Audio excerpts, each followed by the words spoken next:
Carmen from the Rio office, and I'm here to talk to you about the course approval process for when you're trying to study abroad. So basically, as you start to look for courses that will work for you while you're abroad, you need to think of a few things and keep some things in mind. One thing you want to consider is, what do I actually need to complete here to keep me on track for graduation? Do I have some flexibility in the choices that I take? Do I have elective credit? Do I have INQ substitutions that I can take? Are there enough variety of courses in my major, minor, concentration, combination? And making sure that you understand how many courses that you need to bring back and what that means for the crediting system where you're attending. I certainly will help you with that situation and make sure you understand, but that's sort of your goal as you start looking at courses. Do they look like they're going to keep me on track for what I need to take? And then the next thing is to make sure that you're getting all the information you can about the course and taking that information to your advisor and or department head to get approvals. So there is some variation by department as to how, what is the process for approval, but generally, basically what you're going to do is you're going to find the course that you're interested in. Then you're going to make sure that you have some kind of description. Some places will offer a syllabus online that you can download and take to your advisor, and some will just have a very short description. Honestly, most of the time, as long as the description is clear enough, that is enough to determine if credit can be granted. Every once in a while, though, we'll need some more information, in which case I can help you find out who you need to talk to get more information from your school. But generally, you're going to take that information, you're going to go meet with your advisor and say, hey, these are the courses that I'd like to take. These are the courses I think that they'll come in for, and I'd like for your guidance as to whether this is a good plan and if you think I should consider taking some other classes. So what you're going to do is you're going to have this form that is your transfer credit approval form, and you will be completing all of these blanks. There are 8 blanks, and we'd like to have as many of these filled as possible because that just gives you some flexibility. Let's say you sign up for a course and you get there and you go to one class and you're like, I really don't like this class. I want to change classes. Then if you've got another one that's already pre-approved, you can make that change. Just let me know, and that's all you have to do. However, if you didn't do that, you get there and you go into this other class and you're like, oh, I want to take this. And then what you're doing is contacting me, trying to get approvals while you're abroad. And there's no guarantee that you will get approval. And so that can be a risky venture. And so it's best to do as much of this before you leave as possible. So you'll see on the form there are different categories. You're going to need the information as far as what the name of the course is abroad and what the course indicator is, the number or the letter in front of it. We'll need that information. Then you're going to be including the kind of information that you need for what the course will come in for. Now, in some cases, it may actually be the same course that we have here. Maybe you need to take a conservation biology course at JCU, and then you find out, oh, well, that matches up my conservation biology course I need to take here. So that's easy peasy, no problem. But every once in a while, you'll find a course that's like, wow, I really want to take this course on the history of Aboriginal peoples of Australia or something like that. Obviously, we don't have that course here, but that is something that could come in maybe as an IQ for you, in which case you want to make sure that you indicate what you want to bring it in for. I can help you brainstorm that before you go speak to your advisor if you'd like. Also, usually advisors are pretty friendly, so no problem to just run that by them and see what they think. Some advisors may be more knowledgeable about the study abroad process than others. Some advisors have never sent students abroad, so maybe they don't know exactly how it works.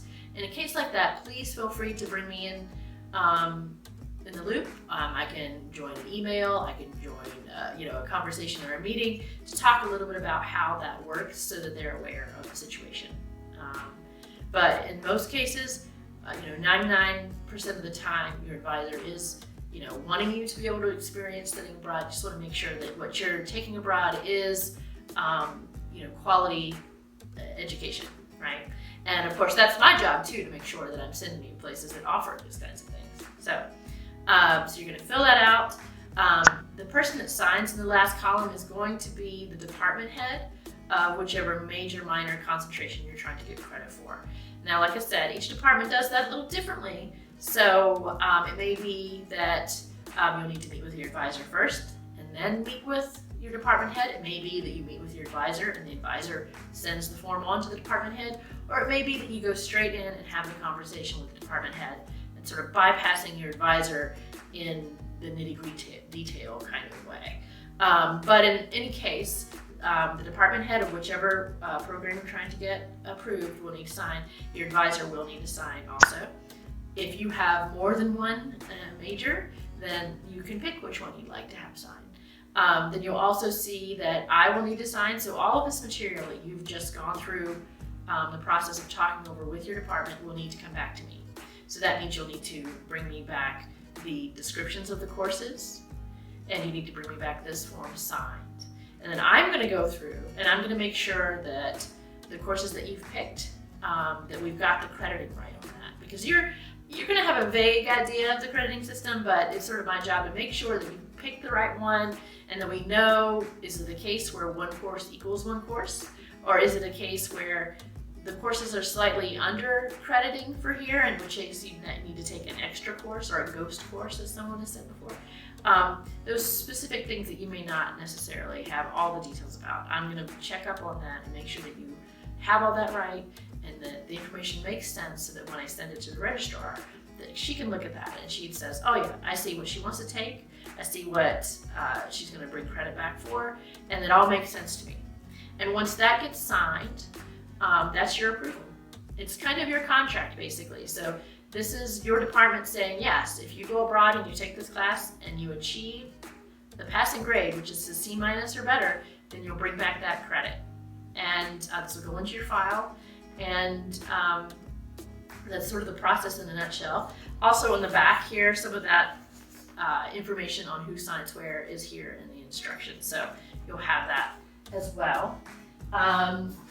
As I think about the transfer credit process, this is probably the most anxiety-prone idea about study abroad, is making sure that you can get courses that transfer.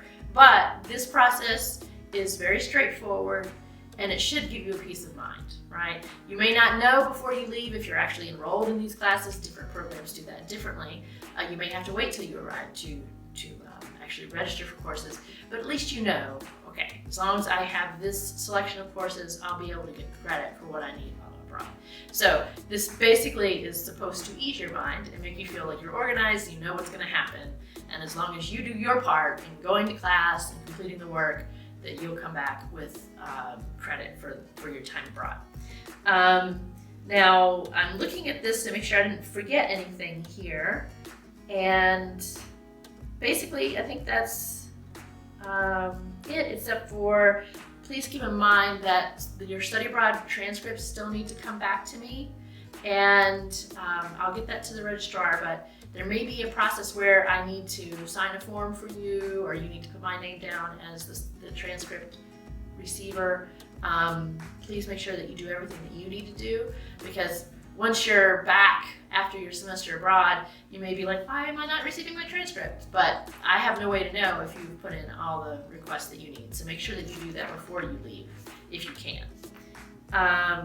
Some frequently asked questions. Do you need to remain full-time? Yes, absolutely you do. So full-time here will look differently than full-time would look at another university, right? So basically full-time here is 3 courses. That would mean 12 US semester credits, or that could mean 18 ECTS credits, or that could be 30 CATS credits. See, there are lots of ways to make this happen. So I can work with you to make sure that you understand what that means for you. But maintaining your full-time status is your responsibility, okay? How do you know which courses are available to you? That certainly varies by your program. You should have links to databases to search, or you might have a list, just a catalog of courses that you can take, and I can help you find that if you're not able to find that. What if the course offering for my term is not yet available on the host university website? That's very likely, actually.